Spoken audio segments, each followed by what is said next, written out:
Morning. Vanapriya, diamond director.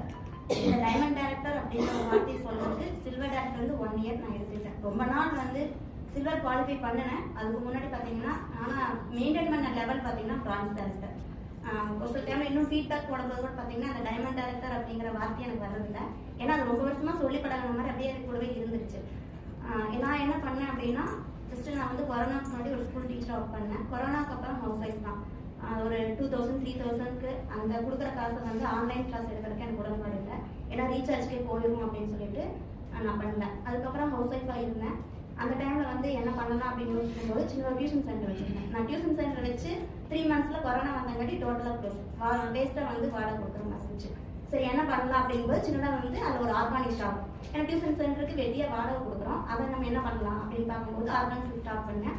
அதை start பண்ணி பார்த்தீங்க அப்படின்னா எனக்கு அது பெருசாக உடன்பாடு இல்லை. சரி வாடகைக்காக ஏதாவது பண்ணணும், ஈவினிங்ல டியூஷன் வருவாங்க, மதியான டைம்ல என்ன பண்ண போறோம் அப்படின்னு சொல்லிட்டு சரி ஏதாவது ஒன்று பண்ணணும், லைஃப்ல சக்ஸஸ் பண்ணணும் அப்படின்னு நினைச்சிட்டு இருக்கும்போது தான் எனக்கு இந்த வாய்ப்பு கிடைச்சது என்னோட ஃப்ரெண்டு மூலியமா. அப்போ வந்து பார்த்தீங்கன்னா உள்ள வந்தேன். ஒரு ஸ்டேஜ்ல வந்து பார்த்தீங்கன்னா அப்ளைன் அப்படிங்கிறவங்களும் இல்லை அப்படிங்கிற மாதிரி ஒரு ஸ்டேஜ் வந்துச்சு. அப்போ வந்து நான் சரவண சார் தான் அப்படின்னு நினைச்சேன். அப்போ வந்து பார்த்தீங்க அப்படின்னா அப்படியே கொஞ்சம் கொஞ்சமாக எடுத்து பண்ண ஆரம்பித்தேன்.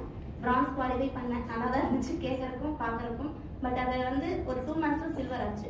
சரி சில்வர் வந்துட்டோம், இது இப்படி தான் போகும் போல நல்லா இருக்கு அப்படின்னு நினைக்கும் போது பார்த்தீங்கன்னா சில்வரை மெயின்டைன் பண்ண முடியல. எனக்கு பின்னாடி வந்தவங்க உள்ளேயே இல்லை, வெளியே போயிட்டாங்க. அப்போ வந்து பார்த்தீங்கன்னா என்ன பண்ணுறது அப்படின்னு நினைச்சேன். அதே சமயம் வந்து இதை விட்டு போகணும்னு நான் ஒரு நாள் கூட நினைச்சதில்லை. நமக்கு வந்து பார்த்தீங்கன்னா ஒரு கண்மூடித்தனமான நம்பிக்கை அப்படின்னு சொல்லுவோம் இல்லைங்களா, அது மாதிரி இருந்துச்சு.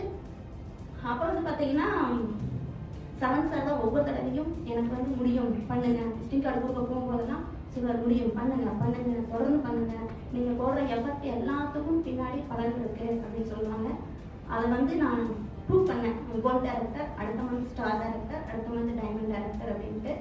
அது ரொம்பவே சந்தோஷமா இருந்துச்சு அந்த தருணம். இதை வந்து தக்க வச்சுக்கணும்னு நினைக்கிறேன். கண்டிப்பா என்னால் முடிஞ்ச எல்லா எஃபர்ட்டையும் போடுவேன். அதே மாதிரி வந்து பார்த்தீங்கன்னா ஒவ்வொரு தடவையும் நான் மட்டும்தான் வந்து அவார்ட் ஃபங்க்ஷன் ஆகட்டும், ஒரு ஆஃப்லைன் ட்ரைனிங் ஆகட்டும் நான் மட்டும்தான் வருவேன். இந்த தடவை என் டீம்ல இருந்து வந்திருக்காங்க. எனக்கு அதுவே வந்து நான் சாதிச்சிட்டேன் அப்படிங்கிற ஒரு சந்தோஷத்தை எனக்கு கொடுக்குது.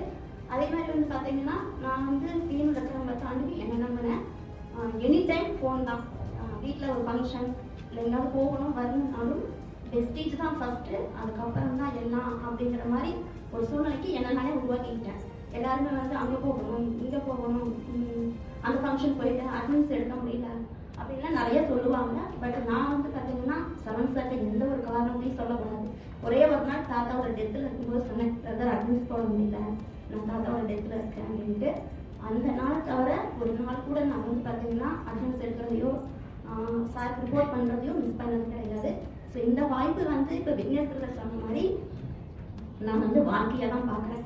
ஏன்னா நான் தாய்லாந்து டூர் போனேன். லாஸ்ட் மந்த் 23,000 இன்கம் எடுத்தேன். இது எல்லாமே வந்து வெஸ்டேஜாக மட்டும்தான். ஒரு 8,000 ரூபாய் இன்கம் வாங்கிட்டு இருந்த என்னால் ஒரு 23,000 வாங்க முடியும் அப்படின்னா இது வந்து பேஸ். இதுக்கு மேலேயும் என்னோட லைஃப் இருக்குது. இதுதான் லைஃப், தாண்டி தான் எல்லாம். அதாவது பார்த்தீங்கன்னா வாழ்க்கையாக வெஸ்டேஜான்னு பார்த்தீங்கன்னா வெஸ்டேஜ் தான் அப்படிங்கிற நிலைமைக்கு நான் வந்துட்டேன். ஸோ மேலும் நான் எடுத்து பண்ணுங்க. உங்கள் எல்லாத்துக்கும் நான் சொல்கிறது என்னென்னா கன்சிடென்ட்டாக பண்ணுங்க. யார் வந்தாலும் வரலைனாலும் நம்மளால முடியும், அதை மட்டும் நினைங்க சரிங்களா. அப்படியே இப்போ வரல, டவுன்லைன் வரல அப்படிங்கிற மாதிரிலாம் இல்லாமல் நான் பண்ணுவேன் என்னால் முடியும், அதை மட்டும் நினைங்க.